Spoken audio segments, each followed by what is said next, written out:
Rassurez-vous, Madame Bourdelle, c'est français, c'est la police française.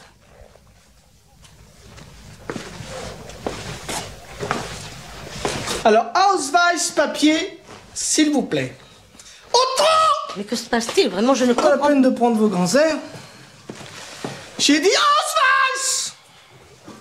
Tiens, pendant que vous y êtes, rajoutez-moi les tickets de pain. Vous les laissez tomber doucement par terre, allez, hop! Hop, hop, hop, hop, hop, hop, hop! Servez-vous, ils sont là sur la table. Chers amis français, au mois d'octobre, vous aurez à faire un choix, puisqu'il va y avoir à nouveau des questions de vaccination, des questions de passeport numérique. On est donc à la deuxième étape, à cheval sur la deuxième et la troisième étape du plan Rockefeller, et vous allez avoir face à vous les forces de police qui, en règle générale, en ville, ne vont pas obéir. Par contre, vous allez avoir Eurogène-Fort et la gendarmerie. Donc une fois de plus, ce que vous avez vu chez Papy fait de la résistance et ce que moi j'ai subi ici, du gendarme Stéphane Clavel qui est venu protéger un narco pédophile et escroc qui a tenté de m'assassiner et qui est maintenant dans le focus de la justice dans plusieurs pays. Donc Stéphane Clavel est exactement l'archétype des genres de personnes que vous allez en voir en face de vous, famille de préfets, de policiers, tous issus de Vichy. C'est ces salopes, les salopes de Vichy qui n'ont jamais été épurées, qui sont toujours là et qui seront au service non seulement de la Macronie, d'Attali et de toute la clique dont vous avez vu la démonstration de force pour les Jeux Olympiques, mais ces gens-là seront en première ligne pour arriver à la gouvernance mondiale, avec vous provoquer jusqu'à ce que vous acceptiez ou qu'éclate une guerre civile et ensuite vous imposer une guerre avec la Russie, Russes avec lesquels ils collaboreront. On a là l'essence même de la petite putain républicaine en uniforme. Bien entendu, ces gens-là vont se faire éliminer pendant la guerre. Lorsque le roi reviendra, ça sera au peuple de juger. On créera des tribunaux populaires, on les attrapera et c'est vous qui déciderez ce que vous allez en faire. Maréchal ne les voilà pas. La milice est arrivée à faire régner une atmosphère de terreur policière inconnue jusqu'à présent dans notre pays. Rien n'excuse l'attitude odieuse de cette faction. Il importe que M. Darnan prenne des mesures urgentes avant que la milice ne laisse dans l'histoire de France la tâche la plus honteuse de la période troublée que nous traversons. Le front russe mobilisant toutes les énergies, les effectifs allemands dédiés au maintien de l'ordre en France occupée sont au plus bas. 40 000 hommes. Les forces de l'ordre françaises sont près de 3 fois plus importantes.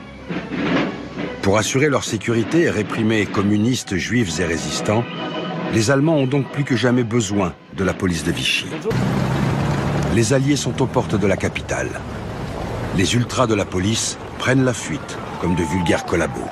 Le 14 août, un comité de policiers résistants appelle à la grève tous les agents de la capitale. L'incitation patriotique est doublée d'une menace. Les policiers qui n'obéiraient pas au présent ordre de grève seront considérés comme des traîtres et des collaborateurs. Le 19 août au matin, 2000 policiers s'emparent de la préfecture et hissent le drapeau tricolore.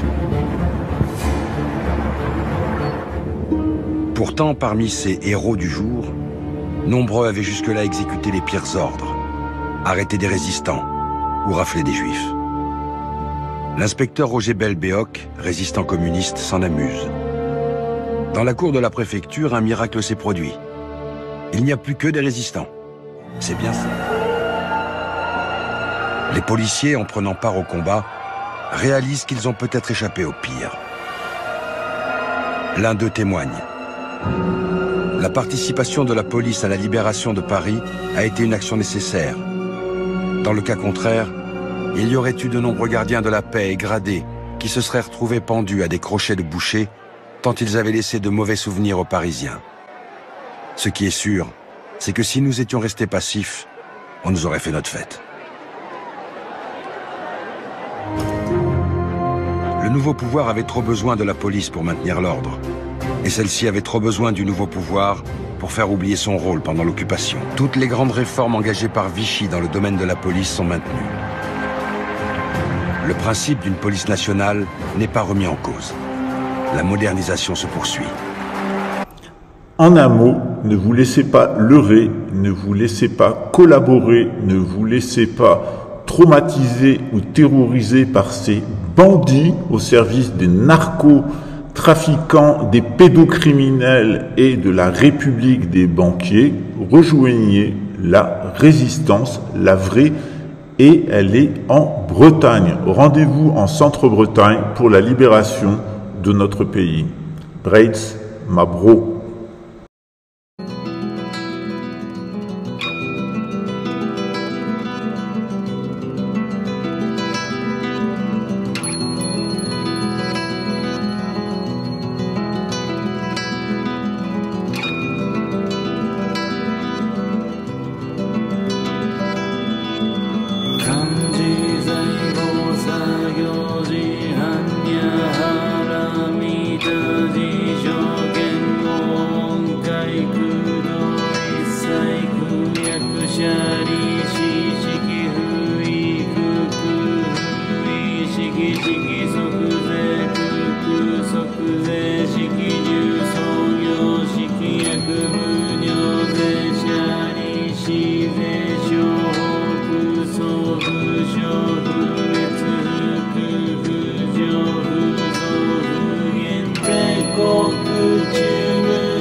真実不公公説犯やはらみた収束説収圧